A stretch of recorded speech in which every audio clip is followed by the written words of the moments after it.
The treatment options for a patient with a stage 3 non-small cell lung cancer are quite varied and depend on the specific clinical circumstance and reflect the heterogeneity of stage 3 non-small cell lung cancer overall.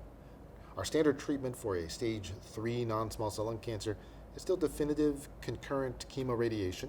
The chemotherapy used, either cisplatin and etoposide or weekly carboplatin and paclitaxel. Some use of cisplatin pemetrexed in this setting also acceptable and in our current guidelines. However, there are different strategies. For patients with a potentially resectable stage 3 non-small cell lung cancer, surgery can be incorporated, and trimodality therapy would be appropriate. Surgery would not be the first modality. We would typically start with neoadjuvant chemotherapy, then surgery, then postoperative radiation therapy, or neoadjuvant chemoradiation, followed by surgery, followed by consolidation immunotherapy in more modern eras. The incorporation of surgery, though, really depends on the size of the tumor, the location, the feasibility, the experience of the surgeon, the underlying lung function, and the location of specific lymph nodes. For example, if bulky M3 lymph nodes are involved, surgery is typically not something that would pop up on our radar. However, for someone with a T3N1 or T4N1 that could potentially be resectable, most academic centers, most experienced multidisciplinary teams would try to incorporate surgery if possible. When we decide our treatment approach for someone with stage 3 non-small cell lung cancer, it's important the case be discussed in a multidisciplinary team. The first branch point is really, is the patient a candidate for surgery? Is this a potentially resectable tumor? And if it is, we need to work closely with the radiation oncologist, with our thoracic surgeon, to construct a neoadjuvant plan and a surgical sequence to really optimize the outcomes for that patient. If it is an unresectable non-small cell lung cancer, then our standard treatment is chemoradiation.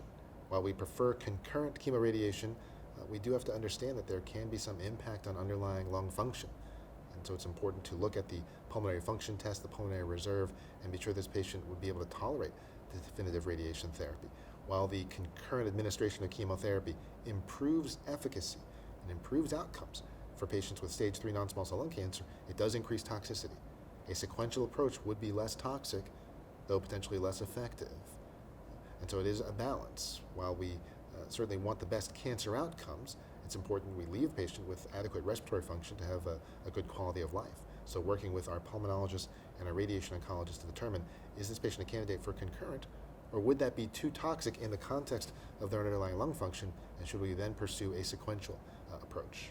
We also need to consider the patient's performance status. Are they a good candidate for chemotherapy? We have different chemotherapy options. Cisplatin and etoposide at full doses would not be an option for all patients. It requires good underlying kidney function.